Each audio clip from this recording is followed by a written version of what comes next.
Oke, selamat malam. Perkenalkan nama saya Agus Anwar dengan NIM 192107770 dari kelas 197B26.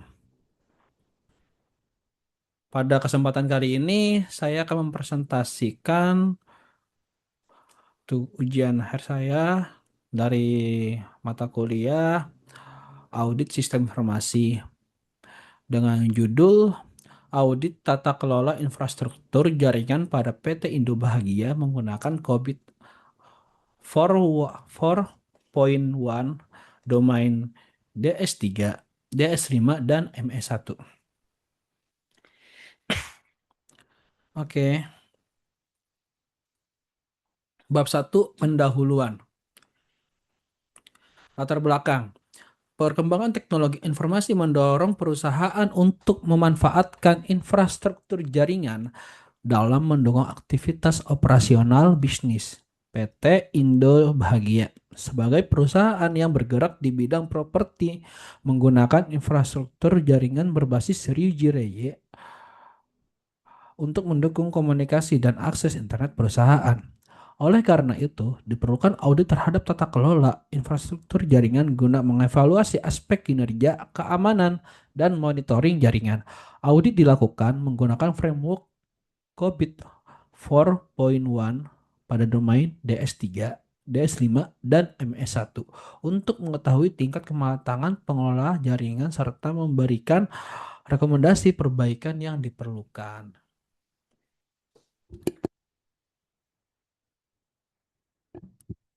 Baik, selanjutnya ada metode penelitian.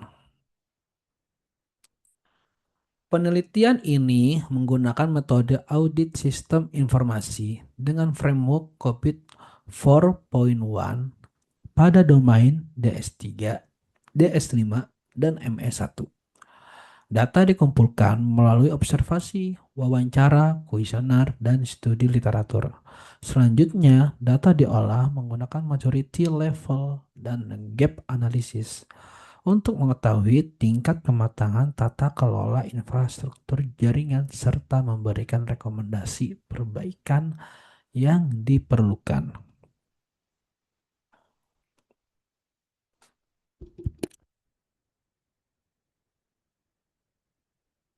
Selanjutnya ada deskripsi produk and service. PT Indo Bahagia menggunakan infrastruktur jaringan komputer untuk mendukung aktivitas operasional perusahaan. Infrastruktur yang digunakan terdiri dari router, gateway, Ryuji, Reye, EG 105, G strip P strip V3, dan dua unit access point Ryuji Reye RAP 2200E yang ditempatkan pada lantai 1 dan lantai 2 untuk menyediakan layanan jaringan kepada pengguna. Seluruh perangkat jaringan telah terintegrasi dengan Reye Cloud Management Platform sehingga administrator dapat melakukan monitoring dan pengelolaan jaringan secara terpusat. Melalui platform tersebut, kondisi perangkat aktivitas pengguna serta platform jaringan dapat dipantau secara real time guna mendukung pengelolaan jaringan yang lebih efektif.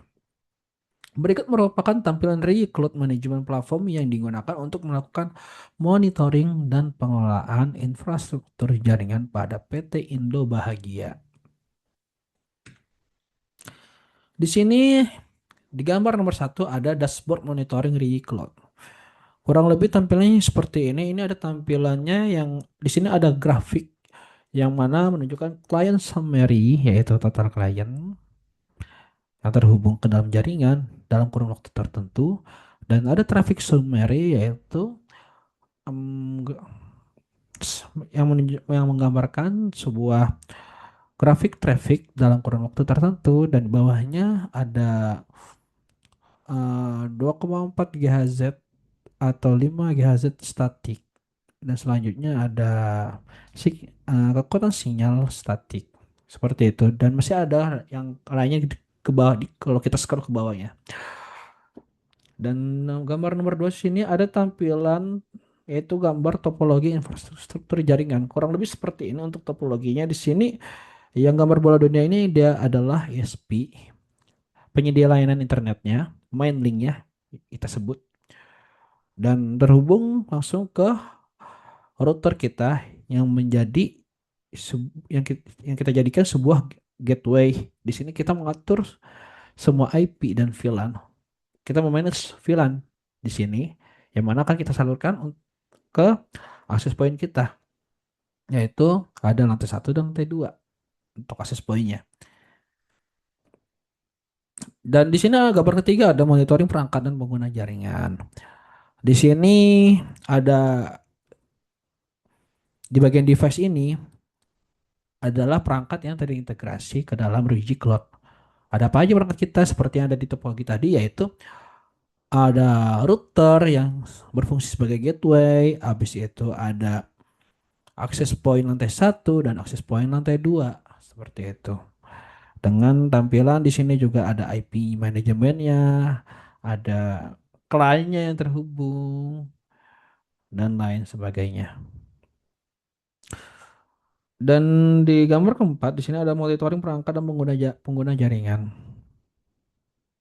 Sama seperti gambar ketiga, di sini dia memberitahu kita lebih ke spesifik app traffic di sini.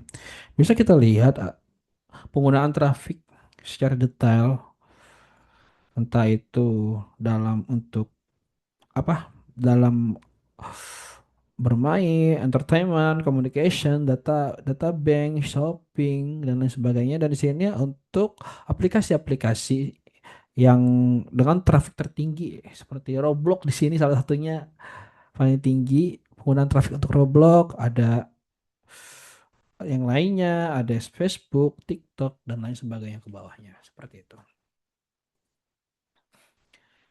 Oke, selanjutnya keuntungan yang didapat. Pelaksanaan audit tata kelola infrastruktur jaringan diharapkan dapat memberikan gambaran mengenai kondisi pengelolaan jaringan yang sedang berjalan. Hasil audit dapat digunakan untuk mengetahui tingkat kematangan tata kelola jaringan, mengidentifikasi kelemahan yang masih terdapat pada sistem, serta memberikan rekomendasi perbaikan untuk meningkatkan kualitas layanan jaringan.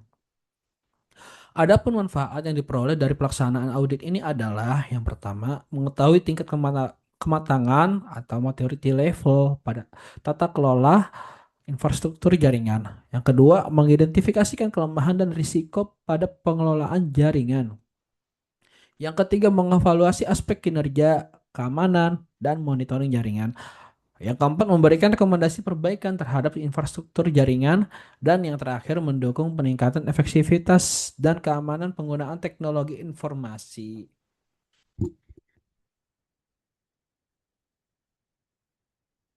Selanjutnya ada bab 2 yaitu landasan teori. Dan di sini yang pertama ada analisa sistem berjalan. Di sini kita jadikan beberapa poin, yaitu yang pertama ada infrastruktur jaringan menggunakan router atau gateway RIGRY EG105G strip P strip V3. Yang kedua, infrastruktur jaringan menggunakan dua unit access point RIGRY RAP 2200 yang tipe E. Selanjutnya ada akses point yang ditempatkan pada lantai satu dan lantai 2 untuk mendukung cakupan area jaringan. Yang keempat, ada luas area yang dilayani jaringan kurang lebih sekitar 200 meter kubik. Meter persegi, sorry. Yang kelima, ada jumlah penggunaan aktivitas yang terhubung ke jaringan rata-rata sebanyak 6 pengguna. Sebenarnya habis 6 sampai 12 pengguna. Kurang lebih seperti itu untuk informasi akuratnya. Yang selanjutnya ada kapasitas layanan internet yang digunakan sebesar 400 Mbps. Yang selanjutnya adalah seluruh perangkat jaringan telah terintegrasi dengan Cloud Management Platform. Kenapa seperti itu? Untuk memudahkan kita memonitoring jaringan. Jika semua terintegrasi dengan satu aplikasi seperti itu. Selanjutnya monitoring jaringan dilakukan dengan secara real time melalui dashboard Cloud. Dan yang selanjutnya ada jaringan menggunakan autentifikasi password pada akses WiFi. Dan yang selanjutnya adalah administrator jaringan menggunakan autentifikasi email dan password untuk mengakses sistem manajemen jaringan. Dan yang terakhir, jaringan telah menerapkan VLAN untuk membantu pengelolaan lalu lintas data. Seperti itu. Di sini ada analisa kebutuhan sistem. Ada tiga, ada tiga poin utama kalau tidak salah. Yang pertama adalah aspek kinerja atau performa. Dia mencakup monitoring penggunaan bandwidth secara berkala, monitoring jumlah pengguna yang terhubung ke jaringan, pengelolaan kapasitas jaringan sesuai dengan kebutuhan pengguna, evaluasi platform jaringan secara berkala. Selanjutnya ada aspek keamanan atau security, pengelolaan hak akses administrator jaringan, ada pengamanan akses pengguna terhadap jaringan, ada perlindungan konfigurasi perangkat jaringan, dan penerapan kebijakan keamanan jaringan. Dan yang terakhir ada aspek monitoring dan evaluasi yang mencakup monitoring kondisi perangkat jaringan secara real time, monitoring aktivitas pengguna jaringan, dokumentasi kondisi dan performa jaringan, serta evaluasi berkala terhadap pengelolaan infrastruktur jaringan. Oke. Selanjutnya ada bab 3, hasil dan pembahasan. Hmm. Di sini yang pertama ada, maaf saya turunkan dulu kamera saya. Perencanaan proses audit. DS3. Yang pertama itu ada DS3, Manajemen Perform and Capacity. DS3.1 yaitu performance monitoring. Pantau kinerja infrastruktur jaringan melalui aplikasi yang sudah disediakan. Kinerja infrastruktur jaringan dipantau untuk memastikan respon yang baik dan handal serta mengidentifikasikan dan memperbaiki bottleneck. Selanjutnya, DS3.2 yaitu capacity planning. Adalah rencanakan kapasitas untuk mendukung pertumbuhan pengguna. Perencanaan kapasitas dilakukan untuk memastikan bahwa infrastruktur dapat menangani peningkatan jumlah pengguna dan volume data, termasuk peningkatan kapasitas switch jika diperlukan.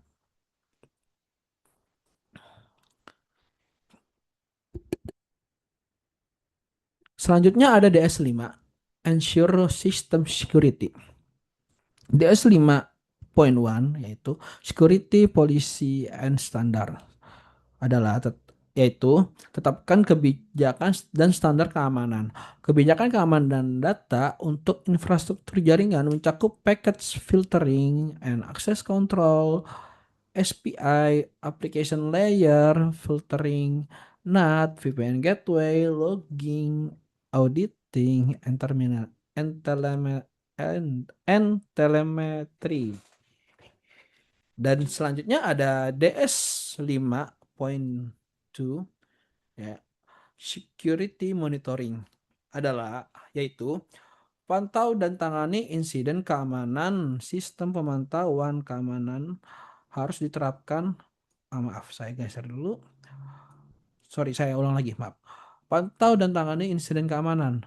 Sistem pemantauan keamanan harus diterapkan untuk mendeteksi dan merespon insiden keamanan dengan cepat, serta melakukan audit keamanan secara berkala. Oke. Dan yang terakhir ada ME1, Monitor and Evaluasi IT Performance. Ada ME1.1 Performa Measurement Framework, yaitu menerapkan kerangka kerja pendukung kinerja infrastruktur jaringan.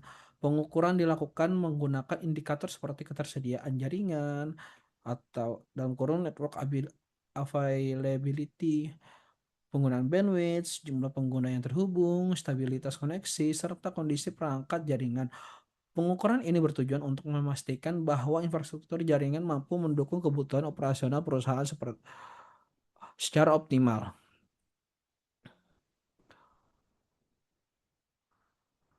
Yang selanjutnya ada ME1.2 Performance Monitoring and Reporting.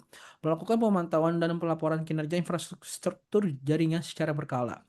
Monitoring dilakukan melalui platform Rigi Cloud untuk memantau kondisi perangkat, aktivitas pengguna, penggunaan bandwidth, dan status jaringan secara real time.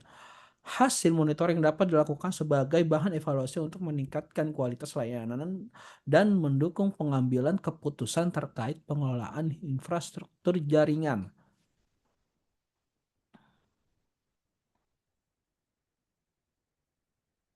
Oke, maaf. Selanjutnya ada kuesioner untuk pengguna.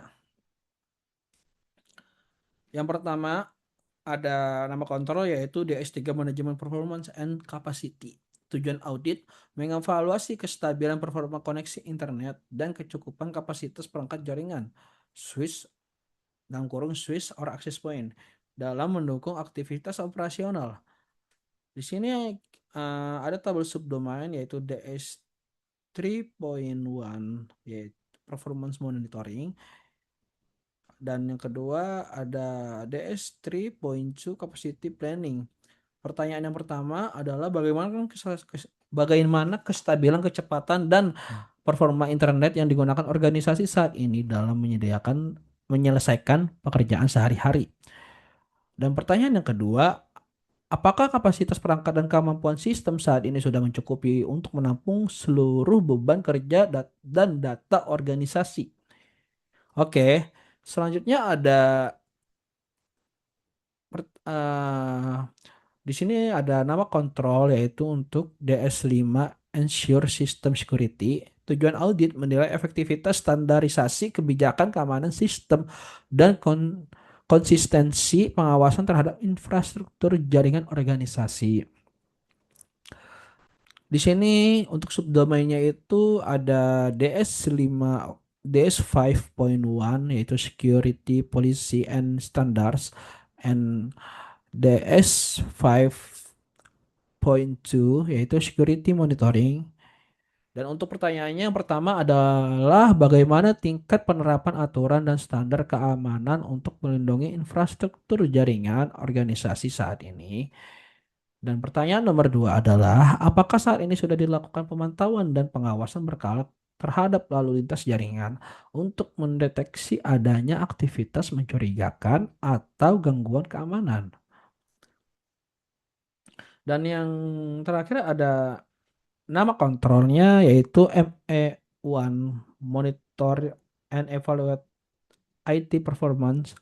Tujuan audit yaitu menilai ketersediaan kerangka pengukuran kinerja infrastruktur jaringan serta efektivitas pelaporannya guna mendukung pengambilan keputusan manajemen. Untuk subdomainnya itu ada dua yaitu ML1.1 Performance Measurement Framework and ME1.2 Performance Monitoring and Reporting. Untuk pertanyaannya yang pertama adalah, apakah organisasi memiliki tolak ukur atau indikator penilaian yang jelas untuk mengukur keberhasilan kinerja infrastruktur jaringan dan layanan internet saat ini? Dan pertanyaan nomor dua adalah, apakah hasil pemantauan kinerja dan kendala pada infrastruktur jaringan dikumpulkan serta dilaporkan secara berkala kepada pihak manajemen atau pimpinan organisasi? Oke, dan berikut hasil perhitungan maturity level. Di sini ada domain, ada subdomain, ada numbernya R1, R2, and R3, yaitu adalah orang yang diberi kuesioner, dan ada rata-rata subdomain, rata-rata maturity level domain, dan keterangan. Bisa dilihat di sini untuk domain DS3 Manajemen Performance and Capacity, di bagian subdomainnya ada DS3.1 Performance Monitoring dengan nomor urut 1. R1 mendapatkan nilai 4, R2 mendapatkan nilai 3, dan R3 mendapatkan nilai 3.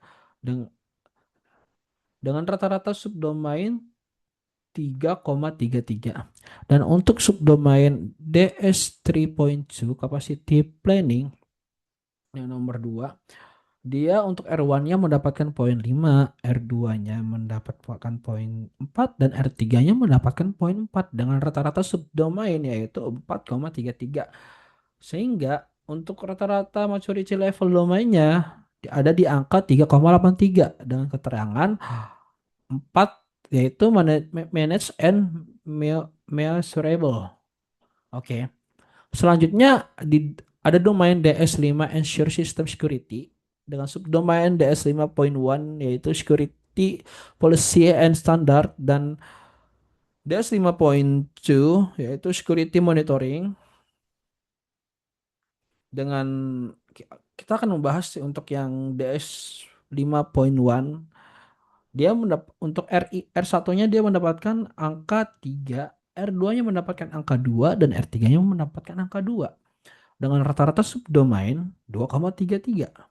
Dan untuk DS5.2-nya di R1 dia mendapatkan angka 1, R2 angka 1, dan R3 angka 1 dengan rata-rata subdomain 1.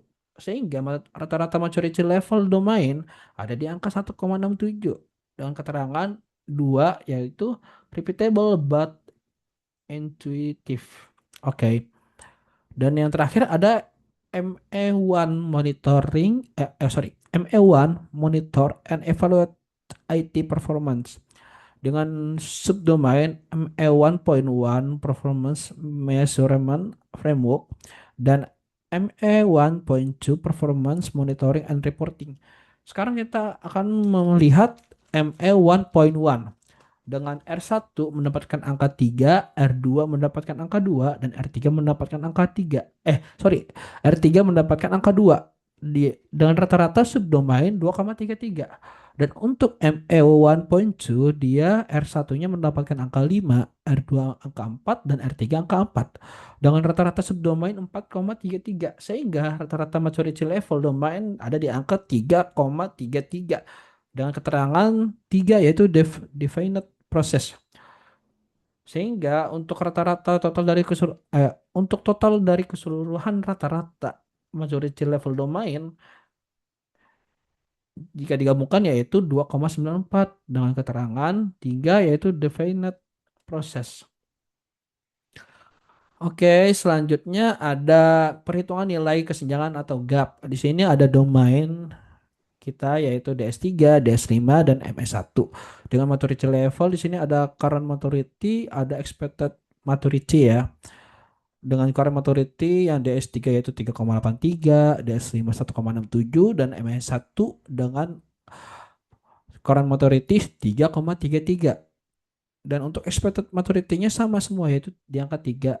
Sehingga gap-nya itu untuk DS3 dan MS1 yaitu 0 karena sudah lebih dari target.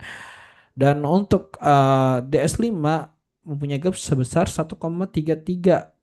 Sehingga rata-rata gap dari keseluruhan yaitu 0,44. Seperti gambar di sini. Ada gambar eh, diagram ya, sorry. Di sini MS1, DS3, dan DS5 dengan keterangan current maturity dan expected maturity. Oke, selanjutnya kita ke hasil temuan dan rekomendasi. Berdasarkan temuan tersebut, rekomendasi yang dapat diberikan adalah satu, menunjuk atau menetapkan pihak yang bertanggung jawab dalam pengelolaan dan monitoring keamanan jaringan secara berkala. Nomor 2, penerapan perangkat firewall dedicated guna meningkatkan perlindungan terhadap akses yang tidak sah dan berbagai ancaman keamanan jaringan. Yang ketiga, melakukan monitoring lalu lintas jaringan secara rutin untuk mendeteksi potensi gangguan maupun aktivitas yang tidak normal. Yang keempat, melakukan backup konfigurasi perangkat jaringan secara berkala untuk mempermudah proses pemulihan apabila terjadi gangguan atau kesalahan konfigurasi. Oke, sekarang kita masuk ke bab 4, yaitu penutup.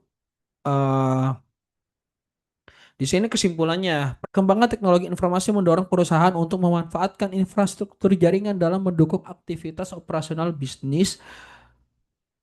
PT Indonesia Bahagia sebagai perusahaan yang bergerak di bidang properti menggunakan infrastruktur jaringan berbasis Sriwijaya untuk mendukung komunikasi dan akses internet perusahaan.